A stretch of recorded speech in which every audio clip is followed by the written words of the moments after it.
Hello everyone. आज हम संविधान के महत्वपूर्ण टॉपिक संसद को बहुत ही कम समय में कवर करेंगे और मुझे विश्वास है कि आपको सारी चीज़ें आसानी से याद हो जाएगी। तो चलिए देखते हैं भारतीय संसद के बारे में। भारतीय संसद का जो प्रारूप है वो ब्रिटेन के मॉडल पर आधारित है। अक्सर ये क्वेश्चन पूछा जाता है कि भारतीय संसद किस मॉडल पर आधारित है, तो इसका आंसर होगा ब्रिटेन के मॉडल पर आधारित है। अब देखते हैं संसद जो है वो किससे मिलकर बना होता है। भारतीय संसद जो है वो राष्ट्रपति, लोकसभा और राज्यसभा से मिलकर बना होता है। संसद का मुख्य कार्य अगर देखा जाए तो इसका मुख्य कार्य होता है विधि या कानून का निर्माण करना। कोई भी विधि या कानून का लोकसभा, राज्यसभा से पारित होने के बाद राष्ट्रपति की जो सहमति होती है वो आवश्यक होती है। इसलिए राष्ट्रपति को संसद का अभिन्न अंग भी कहा जाता है। देखते हैं कि संसद जो है वो संविधान के किस भाग में है। संसद का जो उल्लेख है वो संविधान के भाग 5 में है, तो याद रखिएगा। अब देखते हैं आर्टिकल के बारे में। तो इसका पहला आर्टिकल है 79। इसमें है कि केंद्र सरकार में एक संसद होगी। केंद्र सरकार में एक संसद होगी। आर्टिकल 80 में है राज्यसभा की संरचना के बारे में और आर्टिकल 81 में है लोकसभा की संरचना के बारे में। तीनों आर्टिकल को याद करने के लिए एक ट्रिक देख लेते हैं जिससे आपको आसानी से याद हो जाएगा। इससे आपको कन्फ्यूज़न नहीं होगा कि लोकसभा राज्यसभा का 80 या 81 में है। इससे आपको आसानी से याद हो जाएगा। ट्रिक है सरल। यहाँ स से है संसद, र से राज्यसभा और ल से है लोकसभा। संसद जो है वो आर्टिकल 79 में है और राज्यसभा 80 में है। लोकसभा जो है वो आर्टिकल 81 में है। अब लोकसभा और राज्यसभा का तुलनात्मक अध्ययन देखते हैं। अगर हम लोकसभा और राज्यसभा का कंपैरिजन करके पढ़ेंगे तो इससे सारी जो चीज़ें हैं वो आसानी से याद हो जाएगी और कन्फ्यूज़न भी नहीं होगा। तो पहला पॉइंट है नामकरण। लोकसभा का जो प्रारंभिक नाम है वो है जनता की सभा। प्रारंभ में लोकसभा को जनता की सभा के नाम से जाना जाता था और राज्यसभा को राज्य परिषद के नाम से जाना जाता था। अगर वर्तमान नाम की बात की जाए तो लोकसभा को अभी वर्तमान में निम्न सदन और अस्थायी सदन के नाम से जाना जाता है और राज्यसभा को उच्च सदन और स्थायी सदन के नाम से जाना जाता है। आगे हम देखेंगे कि अस्थायी सदन और स्थायी सदन क्या होता है। अब लोकसभा और राज्यसभा का संरचना देख लेते हैं। तो लोकसभा में जो है मैक्सिमम सदस्य संख्या जो है वो है 552, जिसमें से वर्तमान है 545। 545 सदस्यों के लिए भी क्या होता है, चुनाव होता है, जिसमें से जो 2 है आंग्ल भारतीय समुदाय के होते हैं जिसे राष्ट्रपति के द्वारा नियुक्त किया जाता है और 543 जो है वो निर्वाचित होते हैं।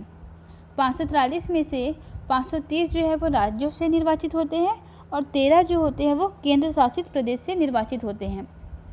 तो ये था लोकसभा की संरचना के बारे में। अब देखते हैं राज्यसभा का संरचना के बारे में।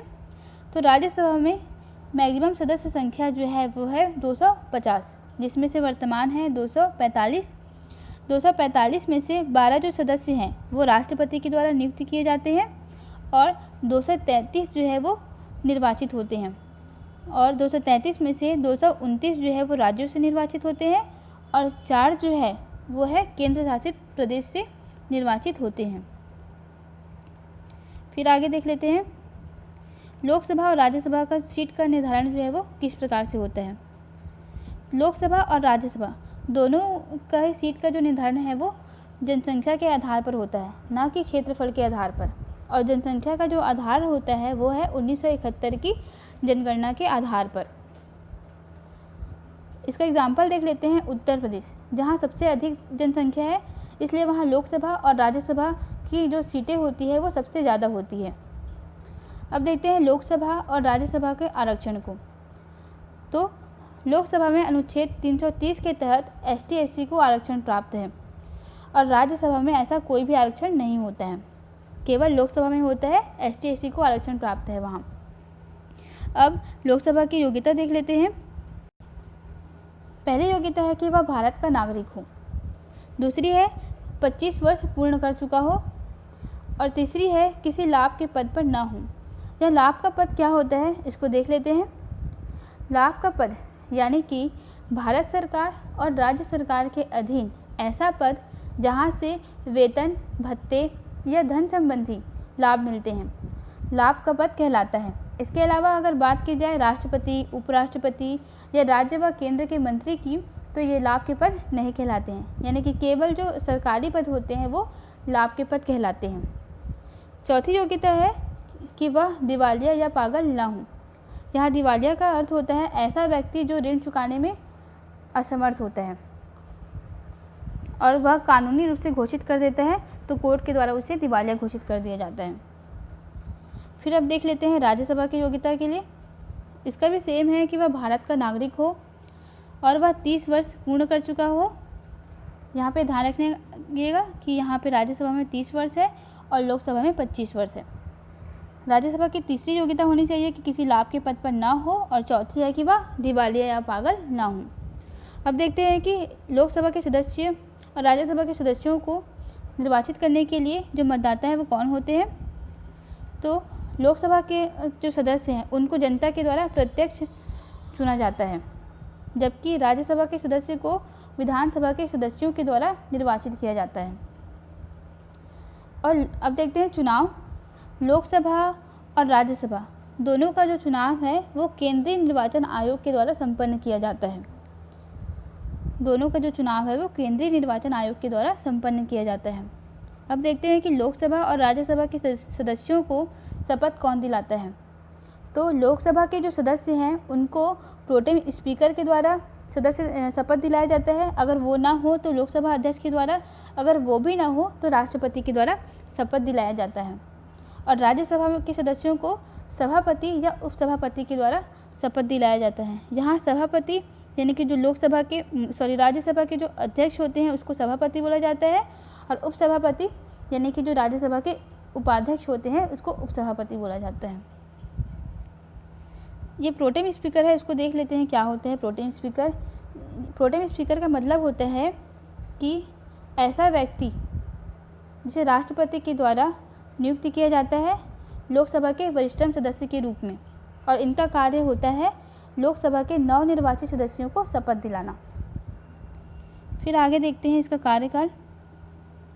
तो लोकसभा का जो कार्यकाल होता है वो 5 वर्ष का होता है, और यह क्या होता है अस्थायी सदन होता है।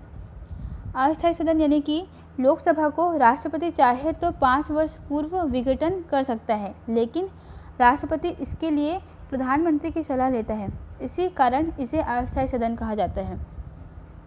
तीसरा पॉइंट है, यदि देश में राष्ट्रीय आपातकाल लगा है मतलब, तो लोकसभा का जो कार्यकाल है वो 1 वर्ष बढ़ाया जा सकता है। इसका एग्जाम्पल है 5वीं लोकसभा जो 1971 से 1977 तक चला था। एक एक करके इसको 2 बार बढ़ाया गया था। फिर अब राज्यसभा की कार्यकाल को देखते हैं। तो राज्यसभा का जो कार्यकाल है वो 6 वर्ष का होता है। यहाँ जो प्रत्येक जो सदस्य हैं, यहाँ जो सदस्य होते हैं वो प्रत्येक 2 वर्ष में 1/3 जो सदस्य हैं वो रिटायर होते हैं, और इसको स्थायी सदन, ये क्योंकि ये स्थायी सदन होता है ये कभी भी भंग नहीं होता है। स्थायी सदन यानी कि ये कभी भी भंग नहीं होता है, इसका कोई कार्यकाल निश्चित नहीं है, और इसके जो सदस्यों का कार्यकाल जो होता है वो 6 वर्ष होता है। लेकिन यहाँ पे ध्यान रखिएगा कि जो सभापति होते हैं उनका कार्यकाल 5 वर्ष होता है, क्योंकि वो भारत के राष्ट्रपति होते हैं। फिर आगे देखते हैं विघटन। लोकसभा और राज्यसभा का विघटन किस प्रकार से होता है। तो लोकसभा का विघटन जो है वह अनुच्छेद 85 के तहत राष्ट्रपति लोकसभा का विघटन कर सकता है। यह तो 5 वर्ष कार्यकाल पूर्ण होने के बाद वह स्वतः ही विघटित हो जाता है, और राज्यसभा जो होता है वो स्थायी सदन है, इसलिए वह विघटित नहीं होता है। फिर देखते हैं पदाधिकारी। तो लोकसभा के जो पदाधिकारी हैं वो है अध्यक्ष, उपाध्यक्ष और सदस्य। ये तीनों लोकसभा में होते हैं, और राज्यसभा में सभापति, उपसभापति और सदस्य होते हैं। अब देखते हैं लास्ट पॉइंट जो है गणपूर्ति। गणपूर्ति का मतलब होता है किसी सभा या कार्य के संचालन के लिए आवश्यक सदस्यों की कम से कम संख्या होती है, यानी कि सदन में कोई भी कार्यवाही होती है तो उसके लिए गणपूर्ति कितनी होनी चाहिए। तो लोकसभा में जो है वो कुल सदस्यों का 1/10 भाग, यानी कि 545 सदस्यों में का 1/10 भाग, यानी कि 55 सदस्य अगर उपस्थित होंगे तभी लोकसभा का जो कार्य है वो प्रारंभ होगा। अगर राज्यसभा की बात की जाए तो राज्यसभा के कुल सदस्यों का 1/10 भाग, यानी कि 245 में से 1/10 भाग यानी कि 25 सदस्य उपस्थित होंगे तभी राज्यसभा का जो कार्य है वो चलेगा, आगे बढ़ेगा। तो आज के लिए इतना ही। अगर आपको वीडियो अच्छा लगे तो प्लीज़ सब्सक्राइब करना चैनल को ना भूलें, लाइक और शेयर ज़रूर करें। Keep support. Thank you everyone.